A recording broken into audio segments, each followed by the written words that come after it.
Okay, today class we're talking about the layout and design considerations for a container nursery.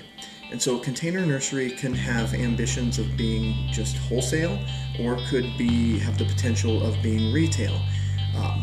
As you can imagine, being both and having the ability to transition and become both is a great consideration. If you can skip some of the middleman industry and do it all yourself successfully, then that's a good opportunity for a business venture.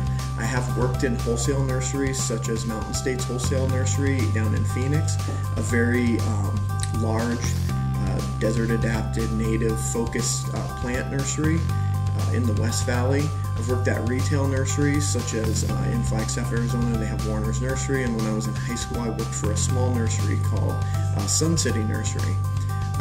When I was in college in Tucson, I had the opportunity to work for a really unique nursery, and it was called Mesquite Valley Growers on the east side of Tucson.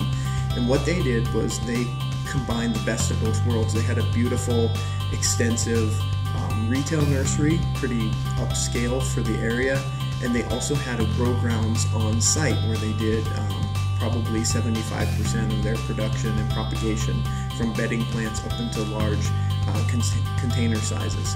So it was a pretty amazing place to be, and the opportunity for customers to come in and ask for large quantities of things. They never ran out because there was always a backup plan in the growing operation.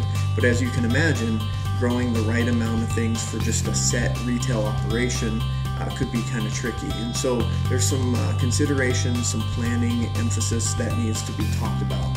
And so one of the things to think about is a lot of these operations start in someone's backyard or on a small plot of land. So you need to think big as far as planning goes, not just for what's today, but what could the future bring. A lot of these operations become successful really quick. And so people forget that stage of planning and thinking, a year down the road, 5 years down the road, 10 years down the road.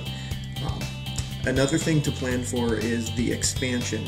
You should visit some of these established nurseries and determine what are some of the issues they have, what are some of the problems moving product through, what are some of the issues that occur that they would change if they hadn't built in all around their facility. They kind of become landlocked or pigeonholed into certain facilities if you just expand. To think about the layout and design flow, I've attached a really good PDF this week that has some good diagrams about the design and how things should flow. And when I say flow, product is coming in, whether that's supplies or plugs or liners, and then product is going out, whether that's to your retail customer walking out with your product in hand or in a shopping cart, or whether that's semi-trucks coming to pick up your product to move it on to a further retail destination.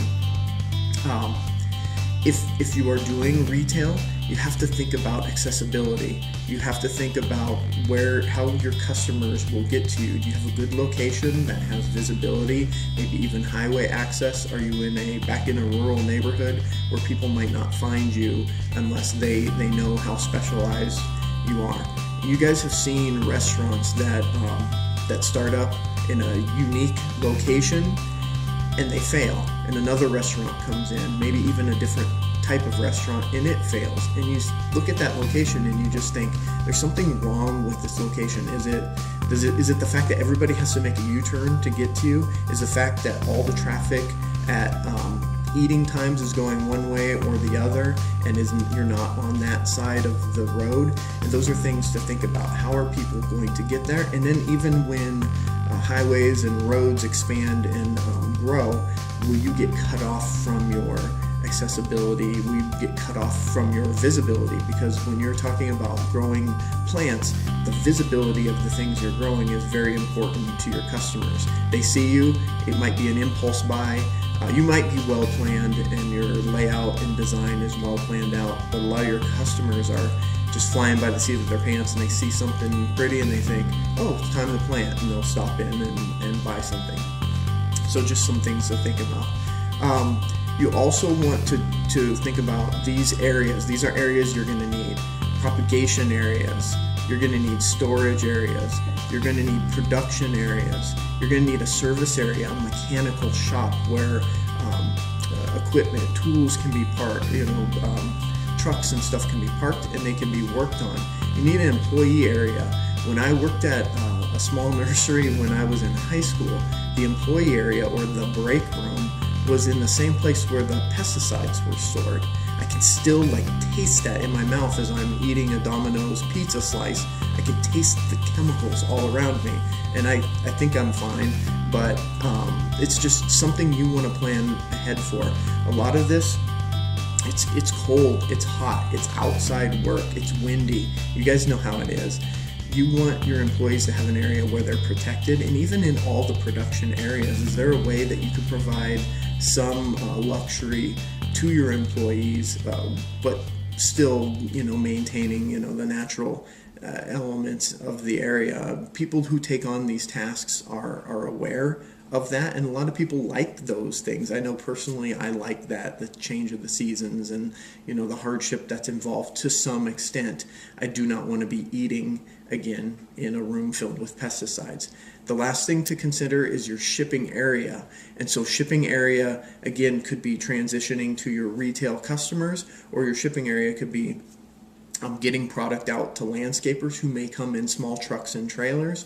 If your operation gets big enough, and if your plan is to become big enough, you'll want to have room, 25 to 30 foot rows that move through your production area so that semi-trucks could come and be loaded, whether that's your own fleet shipping the product out, or whether that's large companies coming in, purchasing your product and taking those products to job sites. When I worked at Mountain States Wholesale Nursery down in the Phoenix area, they didn't plan for those large shipping lanes, and so they sent things out in semi-trucks in their own fleet, but the employees had to go around on tractor with a trailer, and so all the guys would load up on the trailer, drive out into the fields, and so they had rows that were big enough that a tractor could fit through, but just barely. And then the folks working in that facility would hand pick up the containers, carry them to the trailer from smaller aisles. And so in an operation that stretched over 100 acres or more, driving around and hand picking up the material to drive it back to a central staging point to then put it into a semi was just a step that I remember as being not necessary. If the semi truck could move to the specific areas, people could then bring the material, and if there was more attention built to lanes where the tractor could get in closer in the blocks of plants. So again, I'm talking about plants in containers, say a 1 gallon container where there's 10,000 of them. Probably when they started growing 500 or 1,000, and by the time they got up to 100 acres in size, they had 10,000 of one type of plant. It makes it pretty hard to access that, and space is an issue when you're planning for your expansion.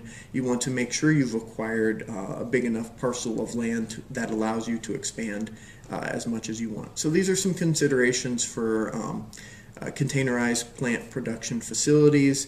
A lot of times these facilities, I'm thinking of production area, a lot of times under greenhouse or under cover, but these can also be field production situations as well. And sometimes your larger plants could be grown under modified hoop houses or something where air is still flowing underneath, but you have some level of protection, whether that be shade cloth, plastic, or a poly over the top. These come in a lot of different forms. So lots of different considerations, lots of things to think about. Definitely an industry that you could get involved with, and definitely an opportunity for expansion, growth, and success. All right, thanks for listening.